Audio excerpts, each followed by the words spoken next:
Hello everyone, welcome to the bank exam lab. आज हम banking के एक बहुत ही इंपॉर्टेंट टॉपिक को पढ़ेंगे, सीआरआर एंड एसएलआर।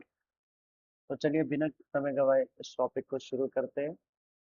इस टॉपिक को आज हम बहुत ही बेसिक तरीके से पढ़ेंगे और एग्जाम ओरिएंटेड तरीके से पढ़ेंगे और डिटेल में भी पढ़ेंगे। तो चलिए हम इसे शुरू करते हैं। तो सीआरआर की और एसएलआर की बात करने से पहले सीआरआर एसएलआर है क्या? सीआरआर एंड एसएलआर आरबीआई के मॉनेटरी पॉलिसी टूल्स। आरबीआई के पास कुछ ऐसे हथियार होते हैं जिससे वो इन्फ्लेशन को कंट्रोल करते हैं और प्राइस स्टेबिलिटी बनाए रखते हैं। ठीक है, मेंटेन रखते हैं इन्फ्लेशन को। इन टूल्स की मदद से आरबीआई कैसे एक लिमिट में रखता है, कैसे प्राइस स्टेबिलिटी मेंटेन करता है, उसको समझते हैं पहले। देखिए, मॉनेटरी पॉलिसी टूल्स वो टूल्स होते हैं जिनका इस्तेमाल करके आरबीआई मार्केट्स में या तो लिक्विडिटी बढ़ाता है या मार्केट से लिक्विडिटी अब्सॉर्ब कर लेता है। ठीक है, अब ये कैसे करता है, मार्केट की लिक्विडिटी बढ़ाता कैसे, मार्केट की लिक्विडिटी अब्सॉर्ब कैसे करता है, ये हम आगे की वीडियोस में समझेंगे। पर आप अभी इतना समझिए कि मॉनेटरी पॉलिसी टूल्स का इस्तेमाल करके मार्केट में लिक्विडिटी बढ़ाता है, मार्केट में पैसा डालता है और मार्केट से पैसा कम करता है। दो काम कर सकता है मॉनेटरी पॉलिसी टूल से। ठीक है, यहाँ तक आपको समझ आ गया कि मॉनेटरी पॉलिसी टूल्स का इस्तेमाल करके या तो पैसा मार्केट में डालेगा या मार्केट से पैसा खींचेगा। बैंक को पैसा बढ़ा बढ़ के आया, मार्केट में लिक्विडिटी बढ़ी, तो उससे क्या हुआ? उससे ज्यादा लोगों को लोन मिलेगा। ज्यादा लोगों को जब लोन मिलेगा तो लोगों की लोन बढ़ा, लोगों के पास पैसा आया तो उनकी डिमांड बढ़ी, डिमांड बढ़ी तो इन्फ्लेशन बढ़ा, इन्फ्लेशन बढ़ा। इतना आप सबको समझ आया? सिंपल सा टॉपिक है। जब डिमांड बढ़ती है तो उस चीज के ऑटोमेटिक पैसे बढ़ जाते हैं, पैसे बढ़ गए तो इन्फ्लेशन बढ़ गया। ठीक है, तो मॉनेटरी पॉलिसी टूल्स का इस्तेमाल करके आरबीआई मार्केट से अगर लिक्विडिटी अब्सॉर्ब करेगा तो लोन कम जाएंगे ऑटोमेटिकली, लोन कम हुए तो डिमांड कम हुई, डिमांड कम हुई तो इन्फ्लेशन कम हो सकता है। पर हर बार सिर्फ इन्फ्लेशन का कम करना ही सही नहीं रहता, इसलिए कभी कभी आरबीआई मार्केट में लिक्विडिटी बढ़ाता भी है। क्यों? अगर लिक्विडिटी कम करके रखेगा तो हम इकोनॉमिक ग्रोथ कैसे करेंगे? लोगों के पास पैसा ही नहीं होगा तो वो मैन्युफैक्चरिंग कैसे करेगा, सर्विस कैसे देगा, चीजें कैसे करेगा? चीजें नहीं करेगा तो इनकम कैसे जनरेट करेगा, और इनकम जनरेट नहीं करेगा तो उस पर वैसे ही परचेसिंग पावर खत्म हो जाएगी। तो कभी पैसा डालता है, कभी पैसा बढ़ाता है। ठीक है, यहाँ तक हम समझे कि आरबीआई के मॉनेटरी पॉलिसी टूल्स का क्या मतलब होता है। आरबीआई के मॉनेटरी पॉलिसी टूल्स सिर्फ सीआरआर और एसएलआर ही नहीं है, और भी कई मॉनेटरी पॉलिसी टूल्स है। जैसे मॉनेटरी पॉलिसी टूल्स आरबीआई के repo rate, reverse repo rate, bank rate, standing deposit facility, CRR, SLR. बाकी के भी मॉनेटरी पॉलिसी टूल हम आगे की वीडियो में पढ़ेंगे। आज हम दो जो टूल्स का जिक्र करेंगे और जिन्हें समझेंगे वो है सीआरआर और एसएलआर। तो चलिए अब हम सीआरआर और एसएलआर को एक एक करके पढ़ते हैं। तो सबसे पहले सीआरआर और एसएलआर को समझने से पहले हमें एक टर्म समझनी पड़ेगी जिसका नाम है NDTL, net demand and time liability. तो सबसे पहले देखिए क्या होता है। एक बैंक है, बैंक में कस्टमर पैसे डिपॉजिट करता है, करेक्ट? पैसे डिपॉजिट करता है और ये पैसा बैंक डिपॉजिट किया हुआ लोन में देता है, हमको लोन बांटता है। अब मान लो बैंक के पास कुल लोगों ने मिला के 200 रुपये डिपॉजिट कर रखा है। अब ये बैंक सारा पैसा अगर लोन में दे देगा तो कल को आप और मैं जाके बैंक से बोलेंगे कि भैया मेरे को 100 रुपये चाहिए, मुझे 50 रुपये चाहिए, या हम एटीएम में जाएंगे, बैंक के पास तो पैसा नहीं है, वो हमें देगा कहाँ। इसलिए बैंक सारा का सारा डिपॉजिट लोन में नहीं दे सकता। वो कितना लोन में दे सकता है, इसको डिफाइन करने के लिए आरबीआई लेके आया CRR एंड SLR। तो अब आप समझिए, SLR और CRR दो काम कर रहा है। एक तो ये मॉनेटरी पॉलिसी टूल भी है, और दूसरा ये क्या काम कर रहा है, ये बैंक को उतना पैसा रखने को कह रहा है ताकि अगर कोई पैसा मांगने आए, अगर ट्रांजेक्शन चल रहे, लोग अपना पैसा वापस मांग रहे हैं, तो वो उसको अपना पैसा दे पाए। ऐसा ना हो बैंक के पास पैसा ही ना हो। तो RB CLR, sorry, SLR and CRR क्या काम कर रहे हैं, ये दो काम करते हैं। ठीक है। तो अब देखिए, दो तरह की लाइबिलिटीज होती है बैंक के पास। डिपॉजिट दो तरह के होते हैं बैंक में। एक होता है डिमांड डिपॉजिट, मतलब अगर मैंने अभी पैसा मांगा तो मुझे अभी पैसा देना पड़ेगा आपको। चाहे मैं एटीएम से निकालूं, मैं यूपीआई ट्रांजेक्शन करूँ, मतलब जैसे हम यूपीआई ट्रांजेक्शन करते हैं, मेरे अकाउंट में 500 रुपये दिखा रहा है, मैंने जैसे ही पेमेंट किया वो 500 रुपये दूसरे के पास चला गया, इसका मतलब मेरे को तुरंत बैंक ने दिया और बैंक को दूसरा उसने दे दिया, मैं अपनी ट्रांजेक्शन कम कर पाया। इसे कहते हैं हम डिमांड डिपॉजिट। एक होता है हमारे पास टाइम डिपॉजिट, जैसे एफडी, हम एफडी करते हैं, फिक्स डिपॉजिट करके रखते हैं बैंक में, 1 साल, 3 साल, 5 साल के लिए। उस टाइम फ्रेम के बाद बैंक को हमारा वो पैसा देना है। तो ये दोनों ही डिपॉजिट बना के बैंक की लाइबिलिटी बनते हैं, इन्हें हम कहते हैं demand deposit and time deposit. अब जो ये वर्ड है नेट, ये नेट क्यों, क्या मतलब है, क्योंकि यहाँ से लेके यहाँ तक तो ये बना ग्रॉस, सारा जितना का जितना पैसा मेरे पास डिपॉजिट है वो हो गया ग्रॉस। अब मैंने यहाँ पे यार माइनस किया डिपॉजिट विद अदर बैंक। अब देखिए, इसको एक एग्जांपल से समझते हैं। बैंक ए है, ठीक है। एक कस्टमर ने बैंक ए के पास 500 रुपये जमा करा, ठीक है। इसी 500 रुपये में से बैंक ने बैंक बी में, बैंक ए ने, कस्टमर ने नहीं, बैंक ए ने कितने 200 रुपये यहाँ जमा करा दिए, और बैंक बी के किसी कस्टमर ने उस पे 300 रुपये जमा करा। अब बैंक ए का खाता है बैंक बी में, ठीक है। तो यहाँ पे कितना हो गया डिपॉजिट, 500 रुपये। तो ये बैंक बी की लाइबिलिटी कितनी है, 500 रुपये। और बैंक ए की लाइबिलिटी कितनी है, बताइए, 500।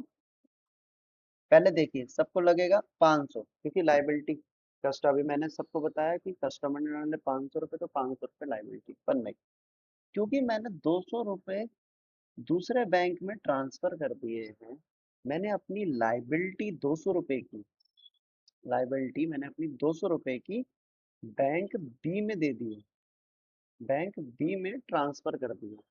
समझ रहे हो, बैंक ए ने अपने 200 रुपये बैंक बी में ट्रांसफर करके अपनी लाइबिलिटी शिफ्ट कर दी। क्योंकि जब मेरे पास कस्टमर आएगा मेरे से, अगर मान लो मेरे पास ये 300 रुपये बाकी लोग ले गए, जो 200 रुपये बचे, अब मेरे पास तो बैंक बी पे है, कस्टमर मेरे से कहेगा बैंक बी से पैसे दो, मैं बैंक बी को कहूँगा लाओ भैया मेरे खाते से पैसे दो, क्योंकि ये बैंक बी की लाइबिलिटी। क्यों, अब देखिए, अगर मैं माइनस ना करूँ तो क्या होगा, 500 रुपये की लाइबिलिटी अगर मैं बैंक ए पे मान के चलूँ, पहले को भूल जाइए जो मैं अभी कह रहा हूँ, समझना है। बैंक ए पे 500 रुपये की लाइबिलिटी है क्योंकि कस्टमर ने 500 रुपये जमा कराया, और बैंक बी पे कितने की लाइबिलिटी है, 200 मैंने जमा कराया, 300 कस्टमर ने, वहां पे कितने हो गए, 500। टोटल कितना हो गया, 1000। ठीक है। अब आप सोच के देखिए, हम पे पैसा है कितना, कस्टमर का, कस्टमर का पैसा कितना है, 500, और ये कितना है, 300, कितना हो गया टोटल, 800 रुपये। कितना, 800 रुपये हुआ। और हमें मार्केट में कितना दिख रहा है अभी, 1000 रुपये। जब हम पे 800 रुपये, तो 1000 रुपये कैसे हो सकता है, नहीं हो सकता ना, क्योंकि उसी 500 में से तो हमने 200 रुपये ट्रांसफर करे। तो हमारी लाइबिलिटी क्या रहेगी, 800 रुपये की टोटल, पूरे मार्केट में टोटल अभी लाइबिलिटी 800 रुपये की चल रही है। ठीक है। इसलिए हम deposit with other bank minus करते हैं, ताकि डबल काउंटिंग ना हो, क्योंकि हम इधर भी डबल, इधर भी काउंट कर लेते, इधर भी काउंट कर लेते। समझ आया आप सभी को। चलिए, हम आगे पढ़ते हैं। ठीक है। तो अब एनडीटीएल सबको समझ आ गया।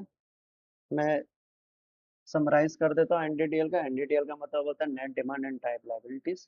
इसका फॉर्मूला है डिमांड डिपॉजिट, कितना हम पे डिमांड डिपॉजिट जमा करा रखा है। डिमांड डिपॉजिट किसमें जमा होता है, saving account and current account में। और कितना लोगों ने हम पे टाइम डिपॉजिट जमा कर रखा है, माइनस मैंने कितना उनमें उसी पैसे में से कितना मैंने दूसरे बैंक में जमा कर रखा है। ये होता है net demand time limit, time liabilities पर एक बैंक का। इस बेसिस पे आरबीआई डिसाइड करता है कि आपको कितना पैसा अलग रखना है। ठीक है। अभी जो हमने पढ़ा एक सिंपल यहाँ पढ़ लेते हैं ताकि बच्चों को और क्लियर हो जाए। देखिए, डिपॉजिट बैंक ए में डिपॉजिट फ्रॉम कस्टमर 1000 करोड़ किया। Out of this bank A keep 200 crore in bank B. Bank B में 200 कर दिया। अब बैंक बी के किसी डिपॉजिटर में 800 करोड़ डाल रखे, और मैंने 200 जो ट्रांसफर किया था बैंक ए ने रिसीव किया। अब यहाँ बैंक बी की डिपॉजिट कितनी हो गई, टोटल 1000 करोड़ रुपए हो गई। बैंक ए डिपॉजिट पहले हमने कस्टमर ने 1000 करोड़ किया था, बैंक बी पे डिपॉजिट कितनी होगी, 2000 करोड़ हो गई। पर in reality 1000 crore came from bank a customer, जो आया था उसी में से 200 करोड़ बैंक बी के पास गया। तो बैंक ए के पास 800 करोड़ बचा, और उसके पास 1000 करोड़, तो टोटल लाइबिलिटी कितनी है, 1800 करोड़। इसलिए हम deposit with other bank minus करते हैं। ठीक है, यहाँ तक मुझे लगता है आप सभी को समझ आ गया होगा। देखिए बहुत डिटेल में समझाया मैंने, मुझे लगता है भी यहाँ तक क्लियर हो चुका होगा। तो हम नेक्स्ट चलते हैं। नेक्स्ट अब आते हैं हम अपने आज के टॉपिक पे। हमने जो बेस बनाना था इसको समझने के लिए वो अभी तक का हमने बना लिया। अब हम पढ़ेंगे cash reserve ratio. Cash reserve ratio है क्या।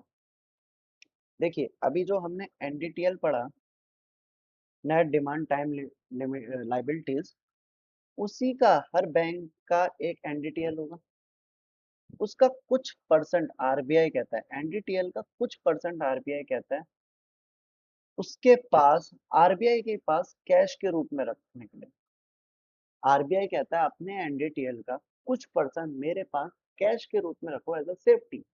कभी इन केस बैंक पे कुछ आफत आई और लोग अपना पैसा मांगने लगे, तो डूब रहा है पैसा मांगने लगे, तो तुम पे कुछ ना कुछ रिजर्व होना चाहिए। और ये सारा पैसा कैश के रूप में आएगा मेरे पास आना चाहिए। और इस पे मैं आपको कोई इंटरेस्ट नहीं दूंगा, मैं आपको कोई इंटरेस्ट नहीं दूंगा।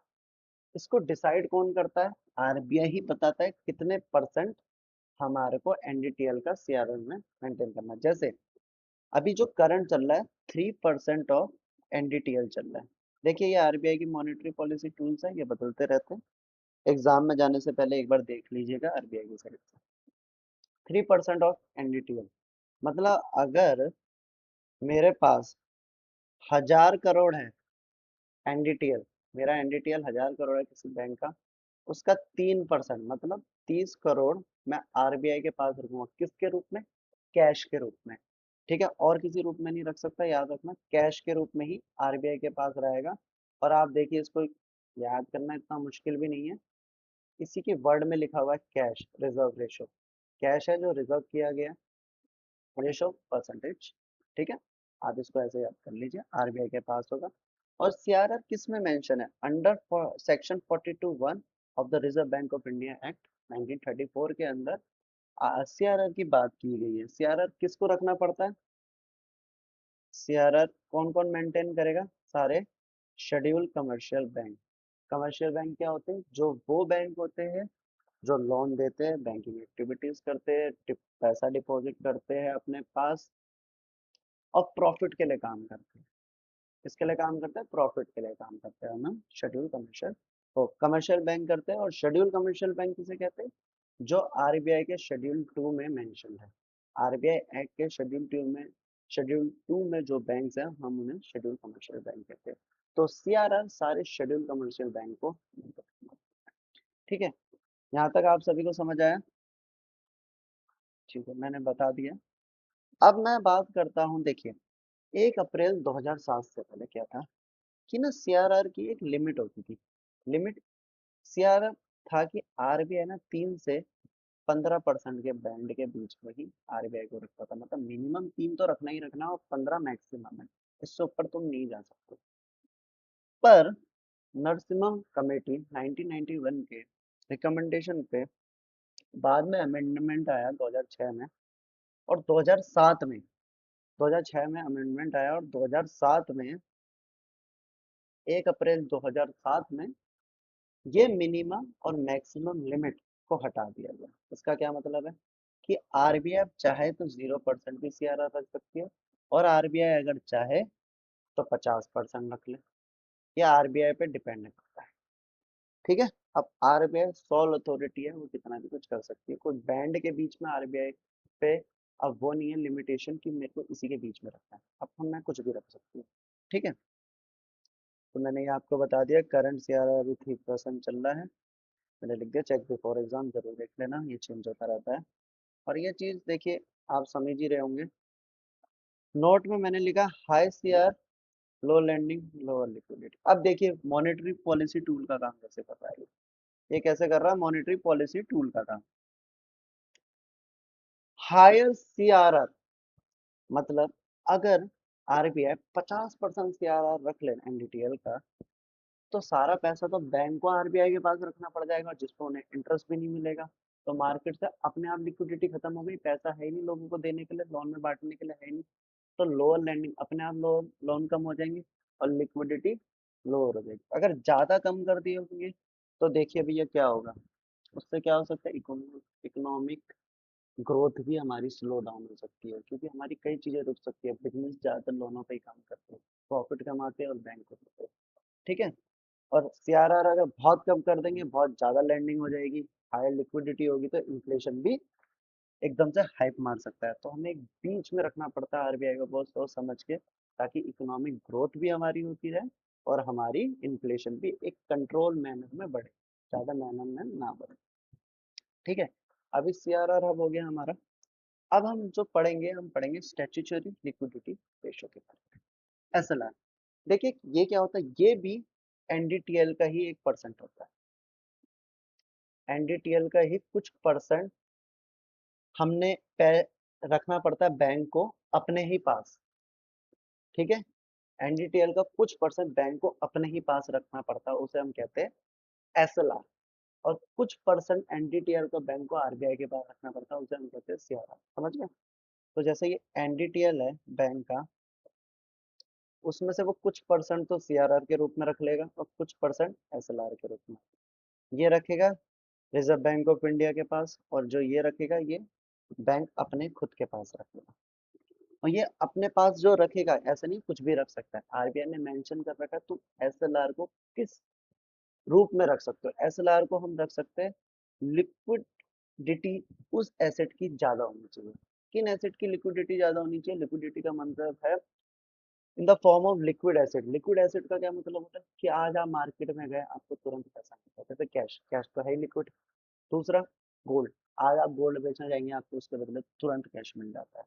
अप्रूव्ड सिक्योरिटी मेनली इसमें आती है गवर्नमेंट सिक्योरिटी, कैसे जी सेक्स आते हैं इसमें, क्योंकि गवर्नमेंट सिक्योरिटी की ना वैल्यू बहुत होती है, गवर्नमेंट का भरोसा होता है उसके पीछे। तो आज आप मार्केट में जाओगे, अपनी गवर्नमेंट सिक्योरिटी बेच भी रहे हो, तो आपको लोग पैसा दे देंगे, क्योंकि हर कोई गवर्नमेंट सिक्योरिटी खरीदना चाहता है। क्यों? ये एक रिस्क फ्री रहती है। गवर्नमेंट में ऐसा लगता है जीरो रिस्क माना जाता है कि भैया इसमें रिस्क नहीं है, मुझे पैसा मिलेगा ही मिलेगा। ठीक है। तो एसएलआर हम किस फॉर्म में रखेंगे, कैश के, गोल्ड के, अप्रूव सिक्योरिटीज के। ठीक है, यहाँ तक आपको समझ में आया। अब किसको रखना है एसएलआर, बैंक अपने पास खुद मेंटेन करके रखेगा, आरबीआई के पास नहीं रखेगा, और लिक्विड एसिड की फॉर्म में होने चाहिए। ठीक है। और ये एक और इनको चुनने का कारण है, कैश, गोल्ड, अप्रूव सिक्योरिटीज, इनका कारण ये है कि मान लो कल को मेरे पास लोग पैसा लेने आए तुरंत, अगर मैं किसी और चीज में पैसा डाल के रखूंगा, तो मैं तुरंत से कैश निकाल के लोगों को नहीं दे सकता ना, कि मैं अपने एसेट बेचूं और मुझे लिक्विडिटी पर मिल जाए। ऐसा नहीं कर सकता ना किसी और एसेट में, पर ये जो एसेट्स है कैश को, इनसे मुझे तुरंत लिक्विडिटी मिलेगी। इसलिए आरबीआई ने सोच समझ के बोला है कि भैया आपको एसएलआर लिक्विड एसिड में मेंटेन करके रखना है। ऐसा नहीं है आपने कोई स्टॉक ले लिए और बोल रहे हो एसएलआर में। स्टॉक कभी ऊपर जा रहे कभी नीचे जा रहे, उसमें रिस्क भी बहुत है। आपके पास कम से कम ये फिक्स रहना चाहिए। समझ गए।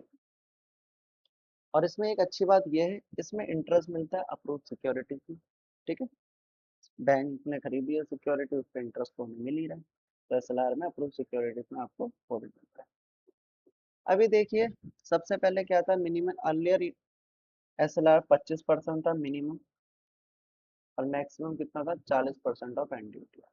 पर अभी क्या हुआ है, ये 25% वाली खत्म हो गई, मिनिमम अब कुछ नहीं है, मिनिमम लिमिट कुछ नहीं है, मतलब जीरो भी रख सकता है, एक भी रख सकता है, दो भी रख सकता है, और मैक्सिमम अभी तक 40% है। ठीक है, अभी भी सीलिंग लिमिट 40 है, एसएलआर 40% से ऊपर आरबीआई नहीं बोल सकता। अगर 40% से ज्यादा बोल दिया तो लोन ही नहीं दे पाएंगे, जब लोन ही नहीं दे पाएंगे फिर वही बात, ग्रोथ हमारी नहीं हो पाएगी, क्योंकि लोन देना भी जरूरी होता है इकोनॉमी के लिए, ताकि लोग अपना काम शुरू कर सके, लोगों को एम्प्लॉयमेंट मिल पाए, लोग अपना काम करेंगे तभी तो इकोनॉमी ग्रो करेगी, एम्प्लॉयमेंट मिलेगा, सबकी जेब में पैसा आएगा, सबकी जेब में पैसा आएगा, परचेसिंग पावर बढ़ेगी, परचेसिंग पावर बढ़ेगी तो कंज्यूमर खर्चा करेगा, खर्चा करेगा तो जीडीपी बढ़ेगी हमारी। ठीक है, ये भी हम समझ लिए। ठीक है, आप इसको पढ़। तो अभी हमारी करंट जो एसएलआर चल रहा है वो 18% चल रहा है। ठीक है, ये छोटा एग्जांपल है, आप देख लेना, बहुत ही कॉमन एग्जांपल है। सेम चीज एसएलआर में भी है, हायर एसएलआर होगा, लैंडिंग लोअर हो जाएगी क्योंकि लिक्विडिटी कम हो गई मार्केट में, लोअर लिक्विडिटी होगी, लोअर एसएलआर होगा तो हायर लैंडिंग हो जाएगी क्योंकि मार्केट पे पैसा है, ज़्यादा लैंडिंग कर सकता है बैंक, हायर लिक्विडिटी हो जाएगी। सेम जो सीआरआर का केस है वही एसएलआर का केस है। ठीक है, यहाँ तक हमने पढ़ लिया। हमारा एसएलआर किसको मेंटेन करना पड़ेगा, कमर्शियल बैंक को। कमर्शियल बैंक मैंने आपको सिखा दिया, कमर्शियल बैंक भले ये शेड्यूल हो, नॉन शेड्यूल हो, इनको फॉलो करना पड़ेगा, schedule commercial bank, non schedule commercial bank, क्योंकि एसएलआर हमारा मेंशन है बैंकिंग रेगुलेशन एक्ट 1949 के अंदर। जो बैंक बैंकिंग रेगुलेशन एक्ट के तहत लाइसेंस पा चुका है उसको एसएलआर मेंटेन करना पड़ेगा, भले ही एसएलआर कितने परसेंटेज होगा इसकी पावर डिसाइड करने की आरबीआई के पास है, पर एसएलआर मेंशन है हमारा बैंकिंग रेगुलेशन एक्ट 1949 में, और हमारा कैश रिजर्व रेशो मेंशन है आरबीआई एक्ट 1934 में। तो मुझे लगता है आपको यहाँ तक समझ आ गया होगा। तो that's it for the day, thank you for watching. अगर आपको वीडियो पसंद आया हो तो प्लीज़ लाइक कीजिए, सब्सक्राइब कीजिए, शेयर कीजिए, और see you in the next class. Thank you.